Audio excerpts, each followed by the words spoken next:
प्यारे गुरु प्रेमियों, जय गुरुदेव। जय गुरुदेव शाकाहारी सदाचारी बाल संघ बालक साप्ताहिक पत्रिका वर्ष 1 अंक 6 लखनऊ आषाढ़ शुक्ल पक्ष छठी संवत 2028 सोमवार 28 जून 1971। मूल्य 10 पैसे। टैक्स और बढ़ा लेने दो, भगवान कभी तुम्हारी सुनेगा। इंदौर मई। स्वामी तुलसीदास जी ने, जिन्हें हम बाबा जय गुरुदेव जी महाराज कहते हैं, ने यहाँ जनता से अनुरोध किया और कहा कि आप स्वयं अपने पैरों में कुल्हाड़ी ना मारें और आंदोलन हड़ताल तोड़फोड़ ना करें। जितनी मर्जी हो उतना टैक्स बढ़ा लेने दें, क्योंकि आंदोलन तोड़फोड़ हड़ताल से देश के विकास में अति रुकावट व क्षति होती है। स्वयं के विकास में व मजदूरी में नुकसान होता है तथा आपस में वैर क्रूरताएं आती हैं, आपसी तनाव होते हैं, काम काजों में रुकावटें पड़ती हैं और सामाजिक व राजनीतिक जीवन अस्त व्यस्त हो जाते हैं। पुलिस के प्रबंध से अपने ऊपर मार पड़ती है।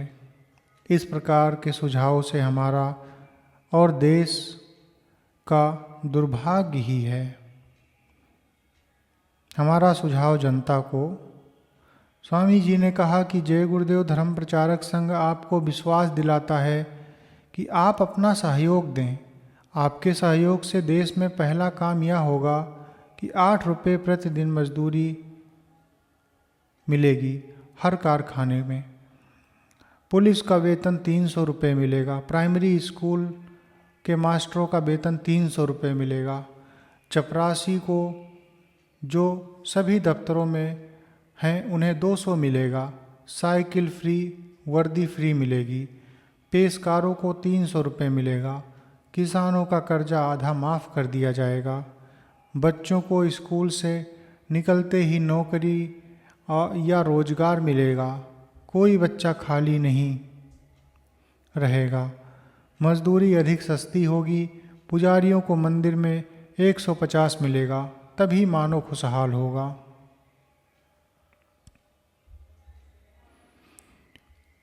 उन व्यक्तियों की ज़रूरत है जो कहें कि यह कर दिखाएं और शराबी, मांसाहारी, अंडे मछली आहारी ना हों, रिश्वत ना लेते हों। गऊ काटना भारत में बंद कर दिया जाएगा। राष्ट्रभाषा हिंदी संस्कृत हो जाएगी। परिवार नियोजन बंद करा दिया जाएगा। पंचवर्षीय ये योजना में 10 अरब रुपए की बचत होगी।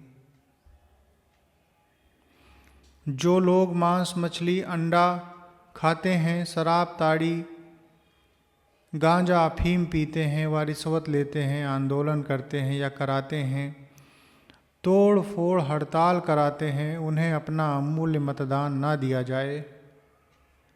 ऊपर लिखे जो कार्य करें, गरीबों की गरीबी दूर करे, उन्हें समर्थन दिया जावे। स्वामी जी ने तारीख 29 मई 1971 को रीवा में एक किसान से पूछा कि आपकी कुछ गरीबी दूर हुई। किसान ने उत्तर दिया कि अपने पेट की गरीबी दूर करें, फिर हमारी बात करें। अच्छी तरह विचार से पढ़ें और कुछ दूर तक सोचें। जय गुरुदेव। योग स्थली नगर मथुरा में दिसंबर 1970 एक प्रभात फेरी निकाली गई। सड़कें और गलियां खचाखच भरी गई। जनता ने कहा कि 1 लाख से ऊपर लोग हैं। चित्र में स्वामी जी महाराज और सेठ कन्हैया लाल जी को प्रबंध के बारे में कुछ समझाते हुए। स्वामी जी का पत्र।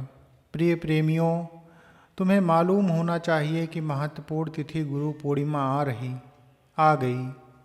हिंदुस्तान में हिंदू धर्म के लोग सभी गुरु पूजा किया करते हैं। अपने यहाँ सत्संग की महिमा का सर्वश्रेष्ठ दिन मनाया जाता है। संत मत का सिद्धांत पूजा से ऊंचा है, इसलिए आप सब पूर्वी क्षेत्रों के नर नारी अन्य जहाँ के हो, उन्हें सुविधा हो तो सत्संग में 8 जुलाई को सम्मिलित हों। सत्संग सुबह शुरू होगा। 7 जुलाई को भी सत्संग शाम को 7 बजे से होगा। नया आदेश आकर प्राप्त करें। 1500 मील साइकिल यात्रा की भी जानकारी लें।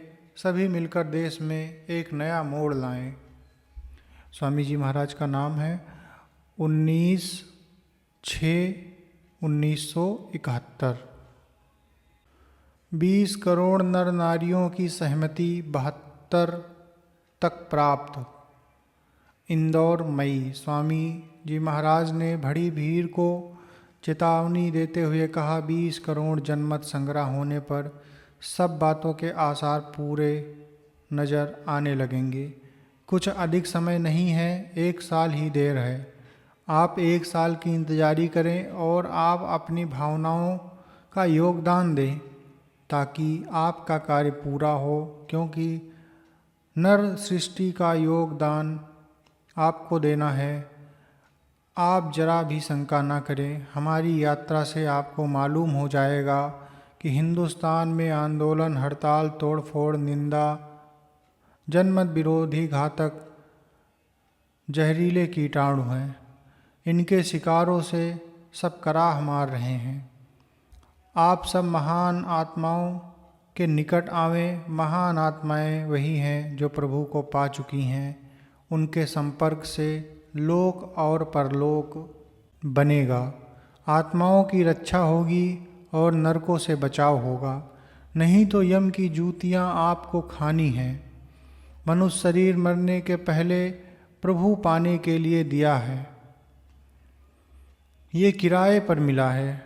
मकान मालिक अपना मनुष्य शरीर ले लेगा। सब कुछ यहीं पड़ा रहेगा। जीव के परे आत्मा, आत्मा के परे ईश्वर, ईश्वर के परे ब्रह्म, ब्रह्म के परे पार ब्रह्म, पार ब्रह्म के परे महाकाल, महाकाल के परे दयाल पुरुष हैं। ऐसी दयाल महान आत्माओं के पास जाओ। शाकाहारी सदाचारी बाल संघ, पेज संख्या 2, संपादकीय। धीरज, धर्म, मित्र और नारी। समय बड़ी तेजी से करवट ले रहा है। समय की गति के साथ ही परिस्थितियां भी बदल रही हैं। समय का हेर फेर एक दुविधा का कारण बन रहा है। क्या होगा, किस रूप में होगा, भविष्य में क्या हो जाएगा, ये किसी को समझ नहीं आ रहा है। बढ़ती हुई महंगाई, जन जन में व्याप्त असंतोष, इसका अंत किस रूप में होगा, ये कुछ समझ नहीं आ रहा है। जो होना है ये तो होगा ही, उसे रोक भी कौन सकता है। किंतु कुछ उपचार भी हैं।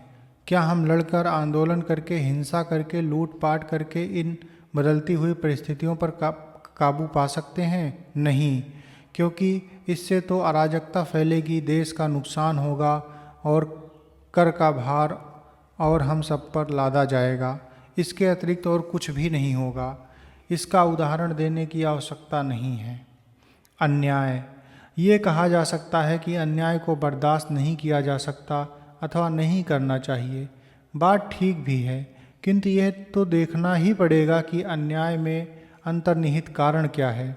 दूसरे, क्या हम अन्याय का बदला अन्याय करके चुका सकते हैं या धैर्य से सहन करके?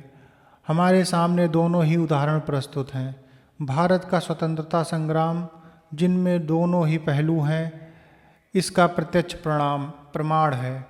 यह निर्विवाद रूप से कहा जा सकता है कि हिंसात्मक पहलू सफलता प्राप्त नहीं कर सका, क्योंकि सत्ताधारी हाथों ने हिंसा का दमन हिंसा के द्वारा किया। धन हानि हुई, जन हानि हुई, किंतु सत्ताधारियों ने हिंसा के आगे अपने को नहीं झुकाया। किंतु अहिंसा के आगे, बर्दाश्त के सामने उस सत्ता को झुकना पड़ा जिसके लिए कहा गया, इस साम्राज्य का सूर्य कभी छिपता नहीं है। परेशानियां बढ़ेंगी, कहने का मतलब यह है कि परेशानियां बढ़ेंगी, तकलीफ़ें बढ़ेंगी। क्यों बढ़ेंगी? हमारे कर्मों के अनुसार। हम ही अपने को संकट में डालने के लिए उत्तरदायी हैं, क्योंकि राजाओं का ज़माना बीत चुका है, जिसके लिए गोस्वामी जी ने रामायण में लिखा है कि जा सुराज प्रिय प्रजा दुखारी, सो नृप अवश्य नरक अधिकारी। राजाओं के जब तक अधिकार थे तब तक हमारी तकलीफ़ों को दूर न करने की सारी जिम्मेदारी उनके ऊपर में थी, किंतु अब तो हम लोग अपना ही प्रतिनिधि चुनते हैं, जो हम पर ही अपना शासन करते हैं। जनतंत्र की सरकार जनता की ही बनाई हुई है। अपनी सरकार से विरोध क्यों? अपनी ही सरकार हमारा विरोध क्यों? हमारा संघर्ष क्यों? हमने अपना मतदान दिया है, इससे हम इनकार नहीं कर सकते हैं। इसलिए सैद्धांतिक रूप से भी हमें सारी तकलीफ़ों को चुपचाप सहन करना चाहिए। सहन शक्ति कौन देगा? वह सहन शक्ति हमें आज का वातावरण नहीं दे सकता, किंतु हमें जब मिलेगा जब हमारे अंदर की भारतीय आत्मा जागेगी, भारतीय धर्म जागेगा। जब धर्म के प्रति आस्था दृढ़ होगी, तभी धार्मिक पुरुषों की वाणी का बल हमें मिलेगा। महान पुरुषों की वाणियों पर हम विश्वास लाएंगे, तभी हम अपनी विरोधी परिस्थितियों को सहन कर सकेंगे। जीवन में 4 लोगों का सहारा बहुत ही महत्वपूर्ण है। आपत्तियां आने पर परख हो जाती है, ये हमारा कितना साथ दे सकते हैं। धीरज, धर्म। पहला है धीरज अर्थात धैर्य यानी सहन शक्ति। धैर्य कब आएगा? जब हमें धर्म में पूर्ण विश्वास होगा। धर्म और धीरज दोनों एक दूसरे के पूरक हैं। धर्म में ही धैर्य है और धैर्य रखने पर ही धर्म की रक्षा की जा सकती है। इस समय इन्हीं 2 की आवश्यकता है, क्योंकि धीरज और धर्म चला गया तो मित्र और नारी की क्या बात की जाए। अपने खोए हुए विश्वास को प्राप्त करने के लिए, अपनी सोई आत्मा को जगाने के लिए प्रतिकूल परिस्थितियों पर धीरज और धर्म द्वारा विजय प्राप्त करने के लिए हमें सहारा लेना होगा उन महापुरुषों का जो हमको उठा सकें, हम में वो धैर्य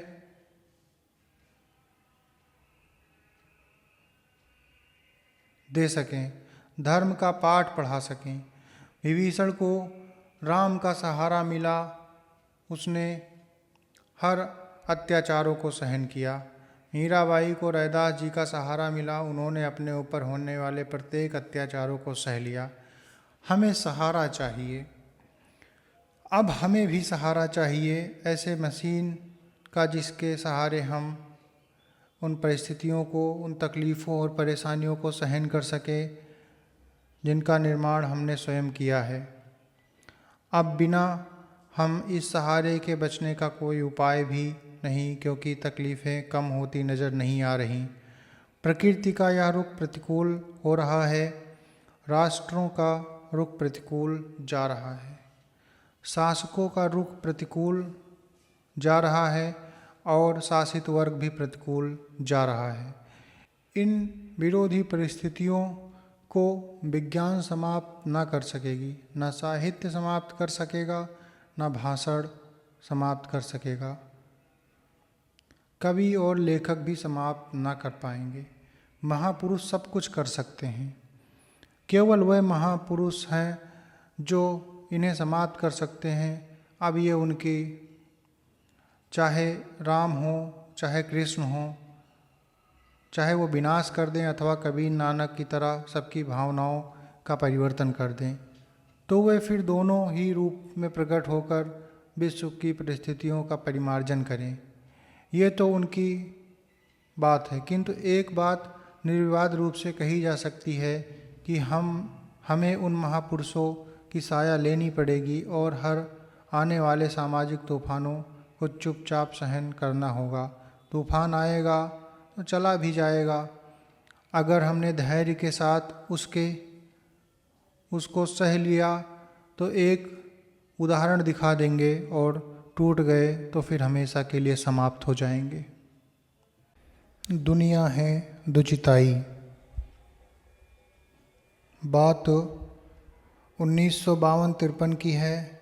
1952 में स्वामी जी ने सत्संग बनारस से शुरू किया था। प्रारंभ में लोगों ने बहुत विरोध किया, हर प्रकार की धमकी दी ताकि बाबा जी बनारस छोड़कर चले जाएं। सारनाथ में भी काफ़ी दिनों तक सत्संग हुआ और स्वामी जी उन दिनों साइकिल से अथवा पैदल यात्रा करते थे।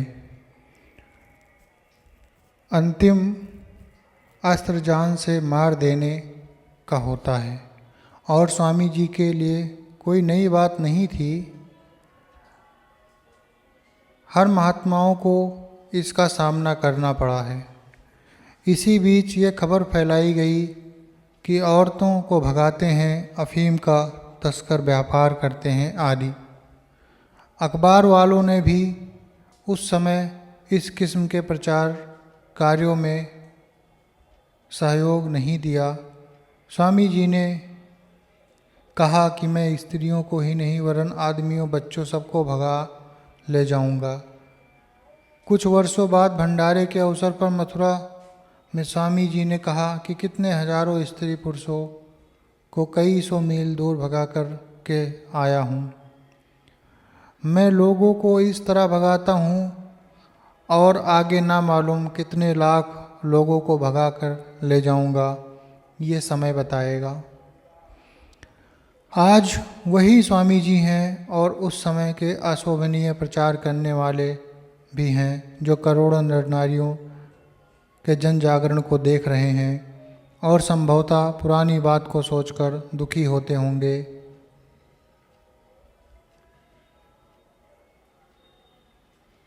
उन्हें क्षमा करें भगवान, उनको क्षमा करें, उन्हें सद्बुद्धि दें। सुबह का भूला यदि शाम को वापस आ जाए तो भूला नहीं कहलाता। जनता परिवर्तन चाहती है। स्थानीय संवाददाता द्वारा।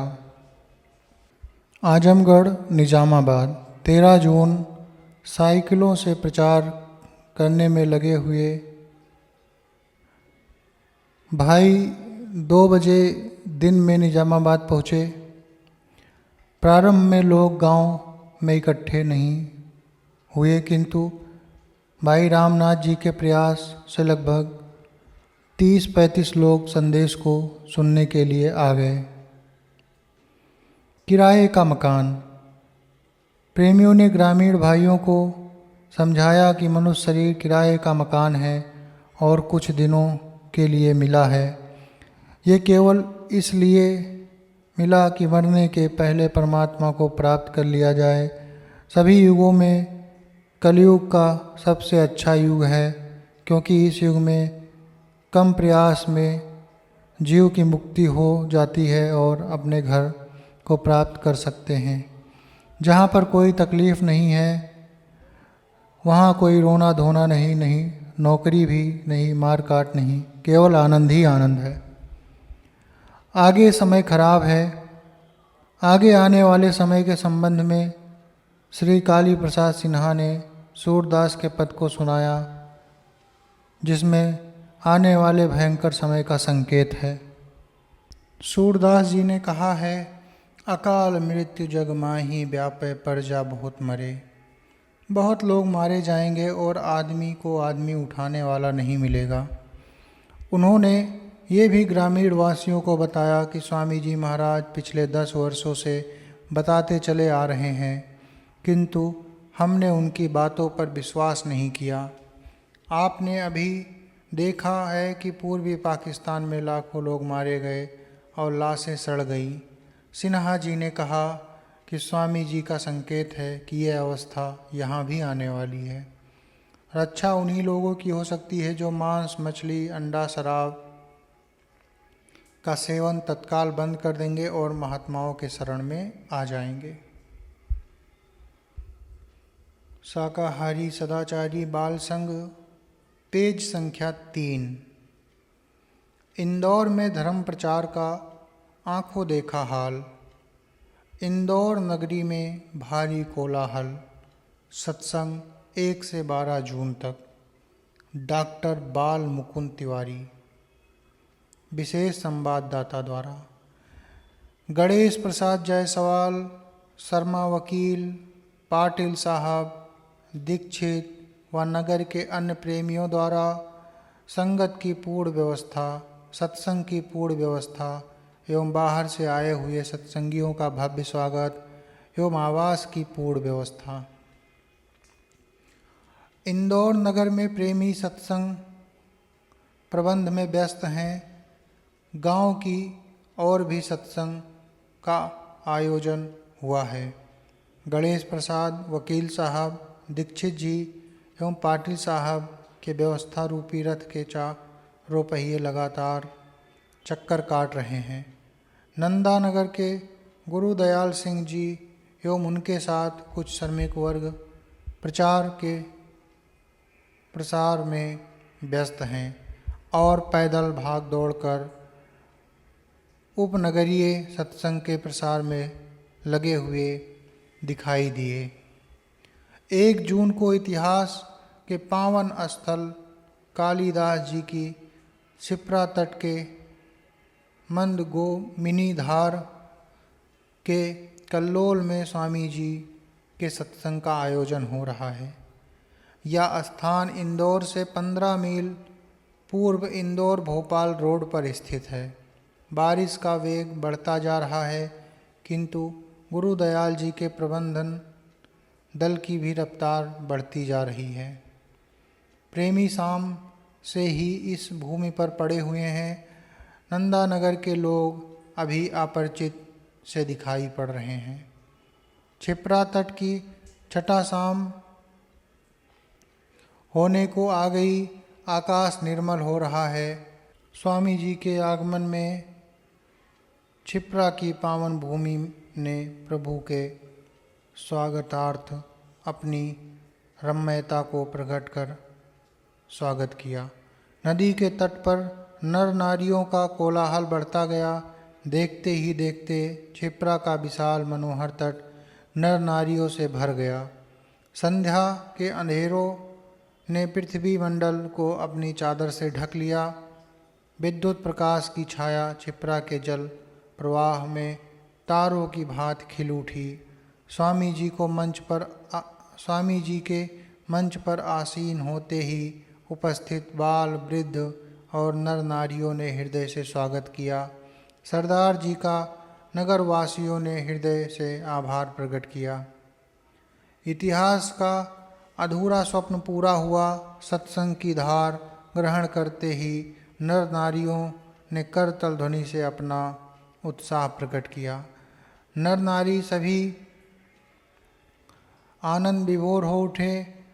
इस अपरिचित सरदार जी की भूरी भूरी प्रशंसा मुक्त कंठ से है, जो कि नगर के नर नारी कर रहे थे। सैकड़ों नर नारियों ने नामदान लिया। महापुरुषों के कदमों से रौंदी इस पावन भूमि ने आज अपने नगर के लोगों को स्वामी जी के शरण में भेंट करके अपने को भारी जिम्मेदारी से मुक्त कर दिया एवं इतिहास के पावन कृत्य के अधूरे स्वप्न को जय गुरुदेव के शरण में भेंट कर पूर्णता प्रदान कर दिया। स्वामी जी महाराज ने नगर के वासियों को एकता व समानता के संगम सूत्र में सदैव के लिए जकड़ दिया।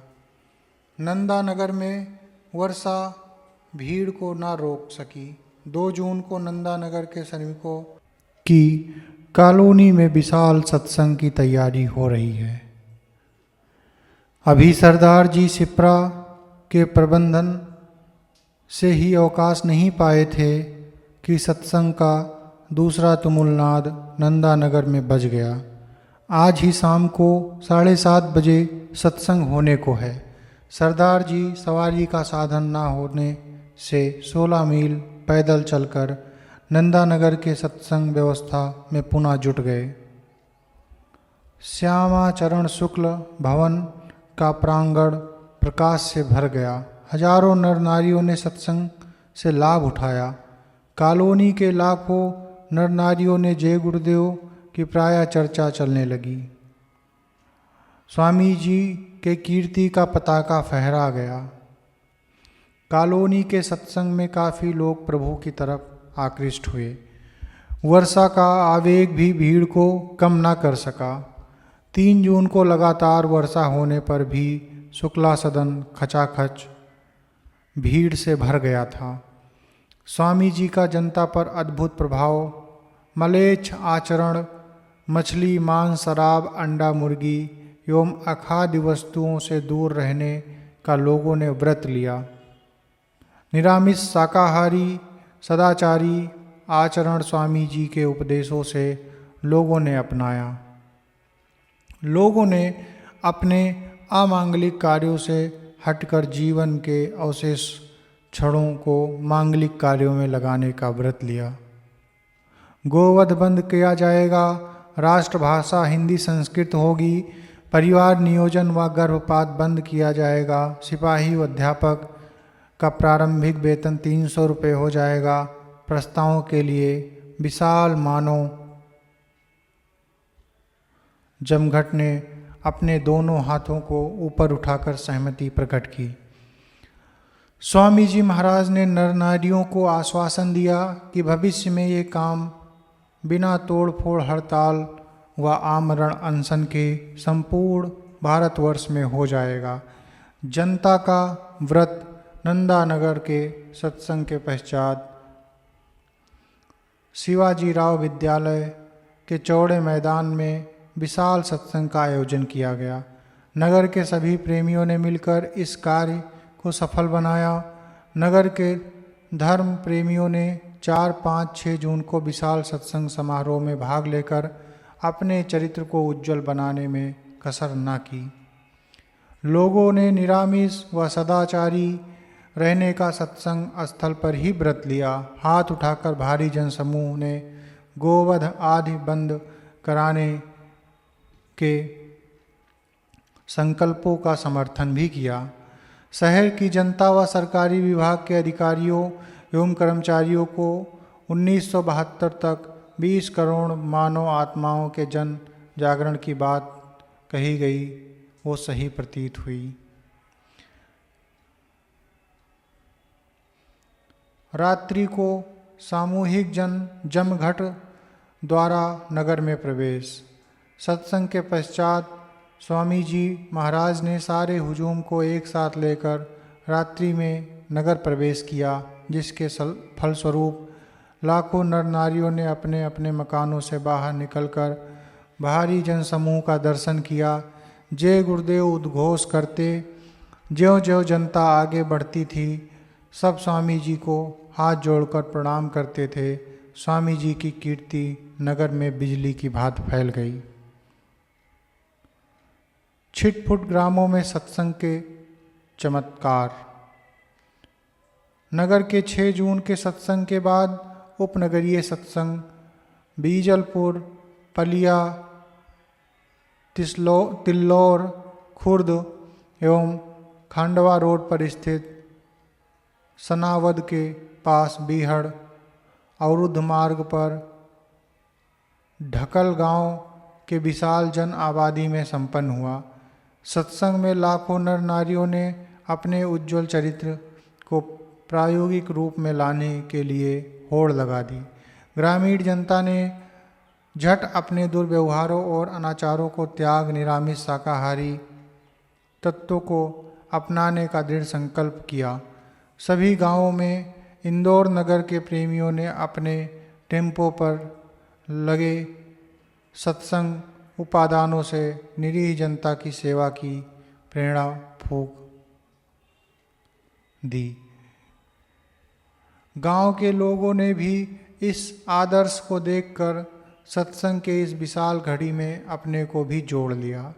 ये श्रेय विशेष कर वकील शर्मा, गणेश प्रसाद जायसवाल, राम नारायण जायसवाल, पाटिल साहब, राजकुमार व दीक्षित व मास्टर आदि इत्यादि उत्साही नगर युवकों को प्राप्त हुआ, जिनके नाम व कीर्ति की गाथा का चित्र भविष्य में आने वाली पीढ़ियों के मानव पटल पर हमेशा के लिए उमड़ जाएगा। बीहड़ राजमार्ग खंडवा के पास ढकल ग्राम की ओर। तिवारी जी आज गाड़ी से सभी को उतार दो। बेढंग व असामायिक प्रश्न। तो क्या गाड़ी खाली जाएगी? मैंने कहा हाँ खाली जाएगी। स्वामी जी ने गंभीरतापूर्वक जवाब दिया, आज जरूर कोई खेल है, मुझे आज माना है, खेल में हाथ डालकर टटोलना है। मैंने कुछ प्रेमियों को गाड़ी में ढुका दिया, साथ में 2 कार, मेरी मोटरसाइकिल, 2 स्कूटर खांडवा के बीहड़ निर्जन पथ पर दौड़ने लगी। इस अछूते जंगल के मानव विहीन जनपथ पर हम सभी अपने लक्ष्य को मद्देनजर रखते बढ़ रहे हैं। घाटियों की चढ़ाई और उतराई एक इम्तिहान थी। शब्द वेदी वाण की भांति इस निर्जन पथ को तय कर हम सभी सनावद के कस्बे में प्रवेश किए। नगर में जय गुरुदेव की चर्चा कुछ समय पूर्व से ही मानव हृदय की तलहटी में बुलबुला रही थी। आ गए स्वामी जी, अरे यही बाबा जी हैं। नगर कोलाहल बढ़ता गया। सड़क के दोनों तरफ खड़े नर नारियों व बच्चों ने हाथ जोड़कर स्वामी जी को भाव सुमन अर्पित किए। राजकुमार मास्टर के चाचा के यहाँ क्षणिक विश्राम लेकर स्वामी जी ने स्वागत स्वीकार किया। हमारी एक कार पंचर हो गई, 5 आदमी उतार दिए गए। महापुरुषों की वाणी का अर्थ सामने नजर आया। अभी शहर तकरीब 30 मील, कई नदी नालों की भयानक खाई व उबड़ खाबड़ मार्गों को तय करना है। स्वामी जी मेरी तरफ मुस्कुराते नजर आए। जिम्मेदारी हम लोगों के ऊपर आने लगी। जीवन की तरह टेढ़े मेढ़े खोहे इस पथ को तय कर हमने ढकल गांव का दृश्य धुंधली रोशनी में देखा। ढोल मजीरा आर्गन बाजे के साथ स्वामी जी का ग्रामवासियों सहित प्रवेश। ढकल गांव का प्रवेश स्थान द्वारा अब अगले अंक में इसका वर्णन है। जय गुरुदेव। शाकाहारी सदाचारी बाल संघ, पेज संख्या 4। अंधधुंध बनी आई, एक प्रचलित कहानी। एक गांव के धोबी परिवार में झगड़ा हुआ। धोबिन चुपचाप घर से निकल गई और शहर में जाकर एक धर्मशाला में रहने लगी। एक दूसरे गांव में एक धुनिया परिवार में झगड़ा हुआ। कड़ेरा यानी धुनिया भी घर से नाराज होकर शहर की ओर चला गया और उसी धर्मशाला में रहने लगा जिसमें धोबिन रहती थी। कुछ दिन बाद करेड़े ने उस स्त्री से पूछा कि तुम किस जाति को हो? स्त्री ने सोचा कि छोटी जाति क्यों बताई जाए, बोली कि मैं ब्राह्मण हूँ। कड़ेरे ने भी वही बात सोची और कहा कि मैं भी ब्राह्मण हूँ। फिर बोला कि मैं भी ब्राह्मण हूँ, तुम भी ब्राह्मण हो, मैं भिक्षा मांग कर लाऊंगा और तुम भोजन बना दिया करो। धोबिन ने कहा ठीक है। अब दोनों उसी धर्मशाला में रहने लगे। करेड़ा भिक्षा मांग कर लाता था और धोबिन पकाकर उसे खिलाती थी। संयोगवश कुछ दिनों बाद एक पुत्र प्राप्त हुआ। लड़का बहुत ही सुंदर था। माँ बाप ने सोचा कि इस बालक को खूब पढ़ा लिखा कर पंडित बना दिया जाए। बालक खूब मेहनत से पढ़ता था और कुछ वर्षों बाद बहुत ही विद्वान पंडित हुआ। वो जगह जगह जाकर उपदेश करने लगा। किसी गांव के एक डोम परिवार में बहुत ज़बरदस्त लड़ाई हुई और गांव वालों ने अपराधी परिवार को गांव से निकाल दिया। ये बेचारा घूमता बाहर आया और उसी धर्मशाला में टिका जिसमें कड़ेड़ा और धोबिन रहते थे। एक दिन कड़ेरे ने उस डोम से पूछा कि तुम किस जाति के हो? डोम ने सोचा परदेश में मुझे कौन जानता है और छोटी जाति का क्यों बताऊं। वो चट बोल पड़ा, मैं ब्राह्मण हूँ। फिर करेड़ ने कहा, मैं भी ब्राह्मण हूँ, तुम भी ब्राह्मण हो। मेरे एक सुंदर लड़का है और तुम्हारी लड़की भी सुंदर है, दोनों का जोड़ा अच्छा रहेगा।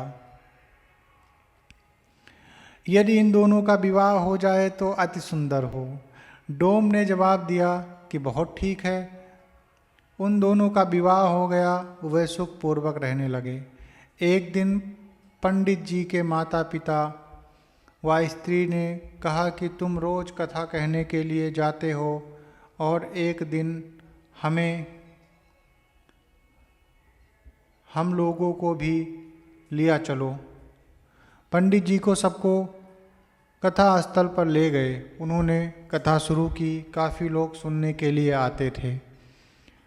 कथा के प्रसंग में उन्होंने कहा, जो झूठ बोलकर किसी के ईमान को खराब कर देता है वह सबसे बड़ा पापी है। कथा समाप्त होने पर सभी लोग घर लौट आए। घर पर काफ़ी देर हो गई। पंडित जी के पास ना तो माँ आई ना ही स्त्री आई कि भोजन दे। काफ़ी देर तक जब कोई पूछने नहीं आया तो पंडित जी स्वयं उन लोगों के पास चले। उन्होंने देखा कि सभी अलग अलग मुंह फैलाए बैठे हैं। सबसे पहले पंडित अपने पिता के पास गए और उन्होंने पूछा कि पिताजी आप उदास क्यों हैं। पिता ने जवाब दिया कि बेटा बात यह है कि आज कथा में मैंने सुना कि जो झूठ बोलकर दूसरों के ईमान को खराब कर देता है वो सबसे बड़ा पापी है। तो बात यह है कि मैं एक कड़ेरा हूँ और तुम्हारी माँ ब्राह्मण है। मैंने झूठ बोलकर उसके ईमान को खराब कर दिया, अतः मुझे बहुत दुख है। पंडित जी ने कहा कि अब आप चुप रहिएगा। इसके बाद वे अपनी माँ के पास गए और बोले कि माँ आज तुम इतनी शांत क्यों हो कि मुझे खाना तक नहीं दिया। माँ ने कहा कि बेटा मैंने आज कथा में सुना कि कोई झूठ बोलकर दूसरे के ईमान को खराब कर देता है वो सबसे बड़ा पापी है।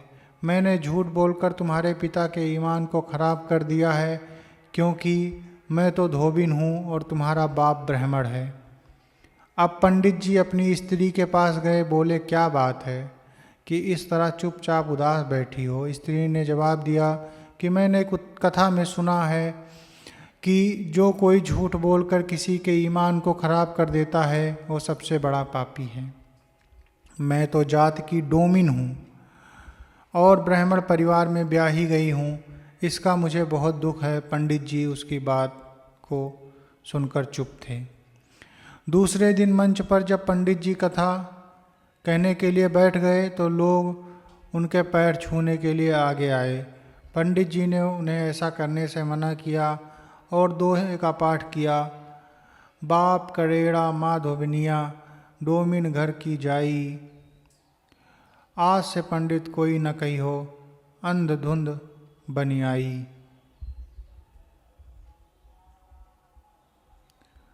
यह प्यारा देश हमारा है। हरिश्चंद्र शर्मा, कानपुर। विश्व गगन के आंगन में जो चमक रहा ध्रुव तारा है वह प्यारा देश हमारा है। अंबर मुकुट हिमालय जिसकी शोभा बढ़ा रहा है, सागर भी जिसके चरणों पर श्रद्धा जल चढ़ा रहा है। गंगा जमुना कावेरी की जिसमें बहती धारा है वह प्यारा देश हमारा है। जे गुरुदेव ने इस धरती पर तप का जीवन पाया है, जे गुरुदेव ने विश्व प्रेम का जग को पाठ पढ़ाया है। जय गुरुदेव विश्व में ऐसा सच्चा नारा है वह प्यारा देश हमारा है। जिसकी हुंकारों को सुनकर युग मानो थर्राया है, रामकृष्ण से नर रत्नों ने जिसका मान बढ़ाया है। मथुरा के जिस नगरी में जय गुरुदेव नाम अपारा है वो प्यारा देश हमारा है। जय गुरुदेव का झंडा लेकर आगे बढ़ते जाएंगे, बाल संघ के ये सब बच्चे जय गुरुदेव नाम कमाएंगे। जय गुरुदेव नाम से ही तो भवसागर से पारा है वो प्यारा देश हमारा है। अंग्रेज अच्छे। ग्रामवासियों ने सभी बताई गई बातों को ध्यान से सुना, आगामी समय के बारे में जानकर भयभीत भी हुए। इतने प्रकृति की मार से अन्य परिवर्तनों से वे भयभीत थे। अंग्रेज बहुत अच्छे थे, कम से कम खाना कपड़ा तो आराम से मिलता था। आज तो आदमी का जीवन गाजर मूली की तरह हो गया है, जिसे चाहो मार दो, कोई सुनने वाला नहीं। उन्होंने प्रेमियों से प्रार्थना किया कि स्वामी जी के दर्शन हमें जल्द से जल्द कराएं, तभी कुछ शांति मिलेगी। सूचना पाठकों से निवेदन है कि इस पत्रिका को मंगाना चाहते हैं तो 5 रुपये वार्षिक चंदा नीचे दिए गए पते पर भेजें। चूँकि यह सूचना बार बार हर पत्रिका में दी जाती है, इसलिए मैं इसको नहीं पढ़ रहा हूँ। तो गुरु प्रेमियों, सादर जय गुरुदेव। ये पत्रिका 1971 की है, 28 जून है तारीख, उस दिन को ये प्रकाशित हुई थी। हम शाकाहारी सदाचारी बाल संघ पत्रिका आपके सामने प्रस्तुत करते हैं। अगर आप पढ़ते नहीं तो आप सुन सकते हैं। मैं ये बात मानता हूँ और स्वीकार करता हूँ कि कुछ गलतियाँ पढ़ने में त्रुटि हो जाती हैं। उसका 2 कारण हैं।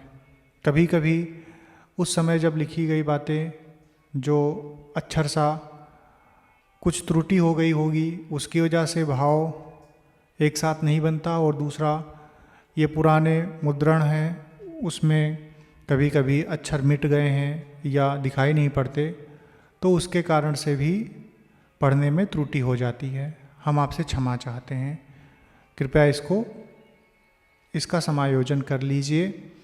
और आपसे निवेदन है प्रेमियों कि चैनल को सब्सक्राइब कर लें और इसको अपने प्रेमीजनों, मित्रों, परिवार तक जरूर साझा करें। आपको सादर जय गुरुदेव।